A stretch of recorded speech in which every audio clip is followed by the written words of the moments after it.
नमस्कार मित्रांनो, मी तेजस्विनी. तुम्ही मला बघता आहे मंडल न्यूज चॅनलवर. चॅनलला लाईक करा, सबस्क्राईब करा आणि शेअर करायला विसरू नका. बरं, आज आपण ठरल्याप्रमाणे, जसं मी ठरवलं होतं आणि जसं तुमच्याशी मी प्रॉमिस केलं होतं त्याप्रमाणे आज आपण स्टेट बोर्ड 10चा फर्स्ट चॅप्टर आणि पहिला चॅप्टर आहे सिमिलॅरिटी. हा फर्स्ट चॅप्टर आपण आज सुरू करणार आहोत. आता सुरू करणार आहोत म्हणजे काय करणार आहे? शाळेमध्ये तर मॅमने शिकवलं, सरांनी शिकवलं. आता तुम्ही काय आम्हाला वेगळं शिकवणार आहे? मी बघा वेगळंच काहीतरी शिकवणार आहे. तुम्ही माझ्याशी जुळले आहात म्हणजे तुम्हाला काहीतरी वेगळं शिकायला भेटणार आहे. नेमकं काय वेगळं शिकणार आहोत आपण शिकणार आहोत कोअर कन्सेप्ट. आता ही कोअर कन्सेप्ट काय असतं? ही काय भानगड नवीन? मी सांगते. कोअर कन्सेप्ट असतात ते कन्सेप्ट जे तुम्हाला लास्ट फायनल एक्झामला कामात येतील. आता ही कशी कामात येतील मी सांगते. कामात अशी येतील की जेव्हा आपल्याला एखाद्या गोष्टीचा पाया माहिती असतो, एखाद्या प्रॉब्लेमचा कोअर कन्सेप्ट माहिती असतो, तो कोअर कन्सेप्ट आपल्याला वारंवार लक्षात राहतो, आठवणीत येतो. म्हणजे आपण ती तशी पर्टिक्युलर एक्झाम्पल बघितली ना की आपल्याला ते बरोबर आठवतं की हा मला मॅमने सांगितलं होतं की हे प्रॉब्लेम ना लिनियर इक्वेशनचे आहे, हे प्रॉब्लेम ना सिमिलॅरिटीचे आहे.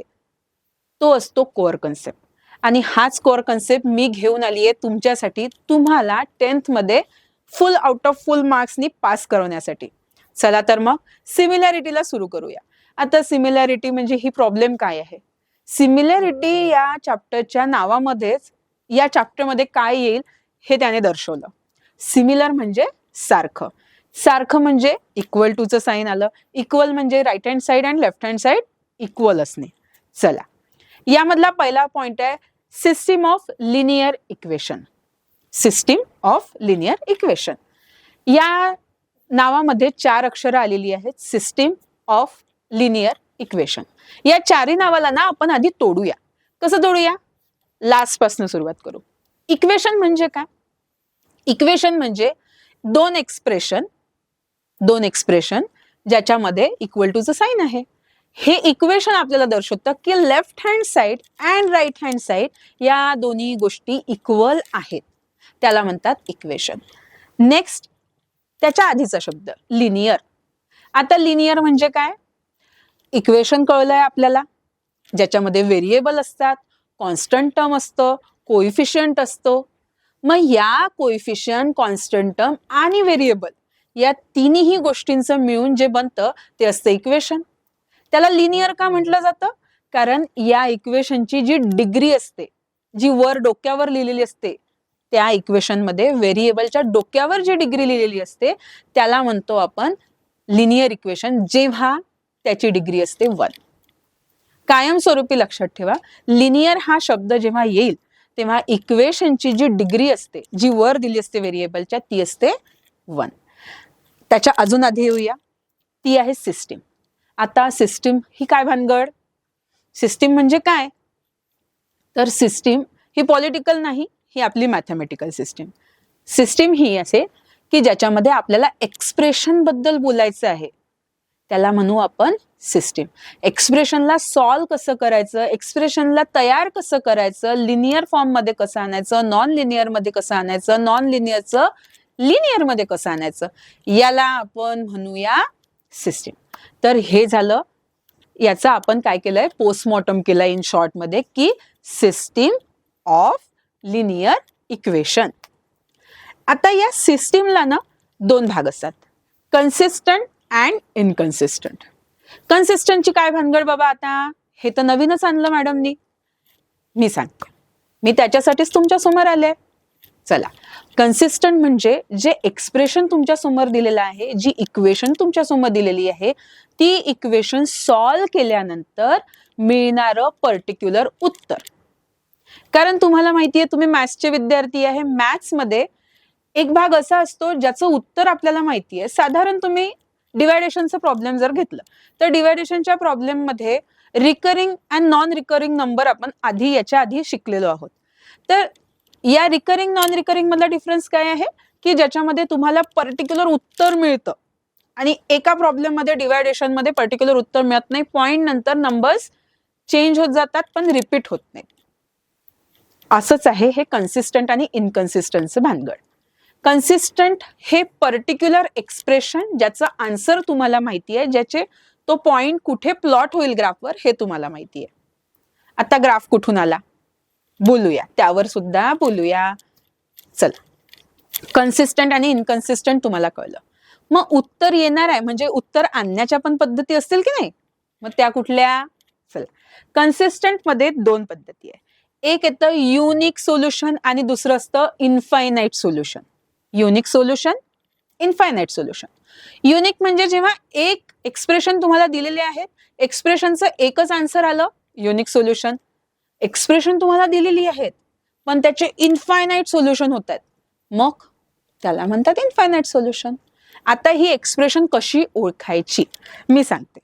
एक्सप्रेशन कशी ओळखायची, जेव्हा दोन तुम्हाला, फॉर एक्झाम्पल आपण बोलूया, एक्झाम्पल मध्ये दोन तुम्हाला एक्सप्रेशन दिलेले आहेत, इक्वेशन दिलेले आहेत, ज्याच्यामध्ये A1, B1 आणि C1 व्हेरिएबल सोबत आलेला आहे, C1 कॉन्स्टंट.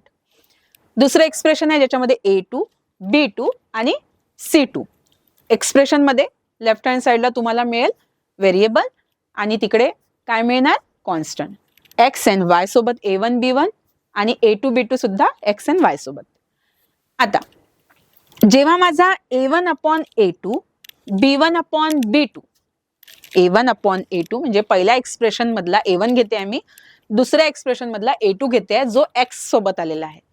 या दोघांच्या value A1 upon A2, B1 upon B2 या दोघांच्या व्हॅल्यू जेव्हा मॅच करणार नाहीत, लक्ष देऊन ऐका, जेव्हा मॅच करणार नाहीत तेव्हा तुम्हाला मिळेल युनिक सोल्युशन.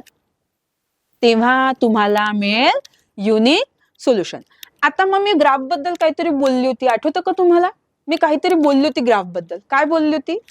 तर ग्राफ प्लॉट करताना आता हे दोन एक्सप्रेशन सॉल्व्ह कसे करायचे हे आपण बघू बरं. मग आता हे एक्सप्रेशन सॉल्व्ह करताना एक मी ग्राफवर सॉल्व्ह करेल. तर ग्राफवर सॉल्व्ह करताना जेव्हा मी हे दोन एक्सप्रेशन ग्राफवर ट्राय करते तेव्हा माझ्या दोन्ही लाईन्स ज्या आहेत, पहिल्या एक्सप्रेशनची लाईन आणि दुसऱ्या एक्सप्रेशनची लाईन, हे कुठेतरी इंटरसेक्ट होते का हे बघायचं. इंटरसेक्ट जर झाली तर जो इंटरसेक्टिंग पॉइंट असतो तो intersecting point is my solution of that expression. कळतंय तुम्हाला की जेव्हा लाईन इंटरसेक्ट होईल ग्राफवर तेव्हा तो जो पॉइंट येणार आहे ना, तो पॉइंट जो असतो, तो जो पॉइंट असतो ज्याला X आणि Y कोऑर्डिनेट दिलेले असतात, ते असतं तुमचं युनिक सोल्युशन. आता ते पॉइंटवर जेव्हा ती इंटरसेक्ट झाली, आता ती कुठेच इंटरसेक्ट होणार नाही. तिसऱ्या कुठल्या तरी एक्सप्रेशनला होईल पण त्या दोन एक्सप्रेशन मध्ये ती कुठेच दुसरीकडे इंटरसेक्ट होणार नाही. हे आपण बघितलं युनिक सोल्युशन बद्दल, जी मी तुम्हाला A1 upon A2 is not equal to B1 upon B2 ही जी एक कंडिशन सांगितली ना विद्यार्थी मित्रांनो, ही तुम्ही नक्की लक्षात ठेवा. तुमच्या चॅप्टर मध्ये याच्यावर क्वेश्चन येणार. तुम्हाला ही चॅप्टर्स जे मी सांगते आहे, ही चॅप्टर तुम्हाला MCQs पण विचारणार आणि लॉंग क्वेश्चन सुद्धा विचारणार, कारण याचं जे मार्क डिस्ट्रीब्युशन आहे हे 10 मार्क्सचं मार्क्स डिस्ट्रीब्युशन आहे, त्याच्यामुळे याला वेटेज चांगलं आहे आणि खूप सोपा चॅप्टर. तुम्हाला तीन प्रकारची सॉर्टिंग मेथड आहे, तीच फक्त प्रिपेअर करून जायची आहे या चॅप्टरसाठी. तर मग आपण परत येऊया. आता आपण बोललो युनिक सोल्युशनवर, नेक्स्ट आपण बोलूया इनफायनाइट सोल्युशनवर. Infinite solution. आता इनफायनाइट सोल्युशन कोण देईल बघा. आपण युनिक सोल्युशनवर जेव्हा बोललो तेव्हा मी म्हटलं की ज्या दोन लाईन्स, ज्या दोन इक्वेशन पासून तयार झालेल्या आहे, त्या दोन लाईन जेव्हा इंटरसेक्ट होतील त्या पॉइंटला आपण काय म्हणू? युनिक सोल्युशन, कारण ते X आणि Y चे कोऑर्डिनेट देतील की नाही. जेव्हा आपण म्हणू की इनफायनाइट सोल्युशन्स आहे, कधी आहेत इनफायनाइट सोल्युशन? कधी येतील? जेव्हा त्या दोन लाईन सेम पाथवर चालतील, जेव्हा त्या दोन लाईन कुठेच इंटरसेक्ट होणार नाही, त्या कशा चालतील? सेम पाथवर चालतील.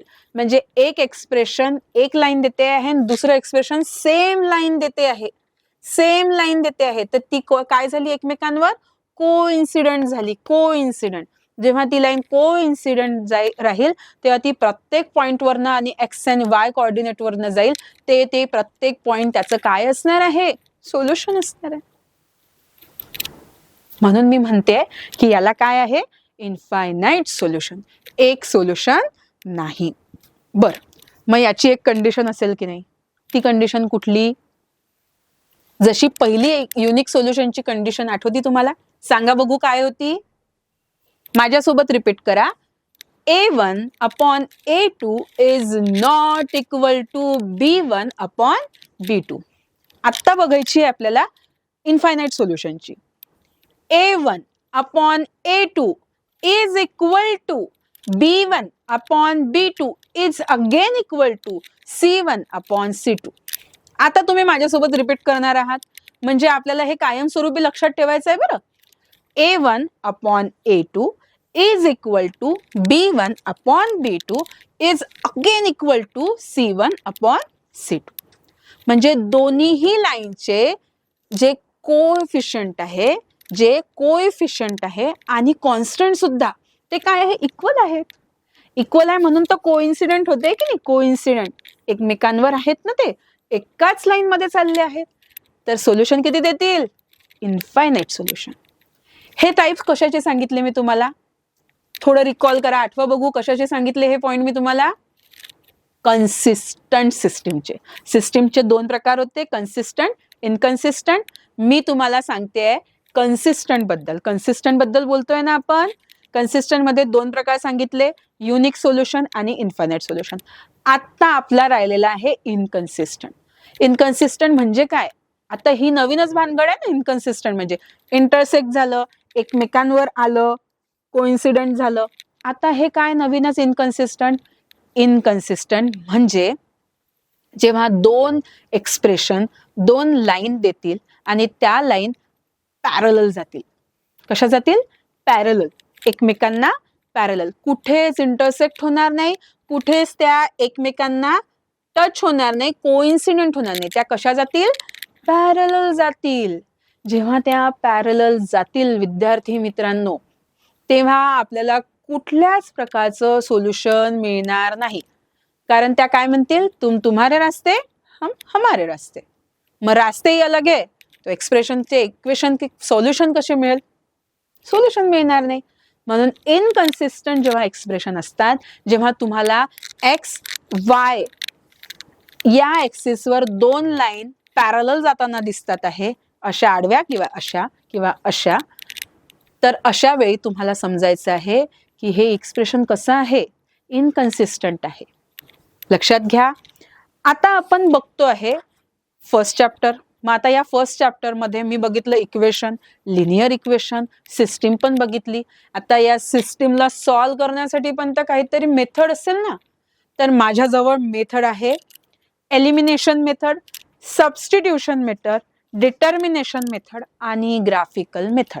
अशा 4 प्रकारच्या मेथड मला सॉल्व करायचे आहे.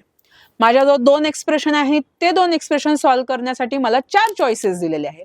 मी त्याला सबस्टिट्यूशन मेथडने सॉल्व करू शकते, एलिमिनेशन मेथडने सॉल्व करू शकते, डिटर्मिनेशन मेथडने सॉल्व करू शकते आणि ग्राफिकल मेथडने सुद्धा सॉल्व करू शकते.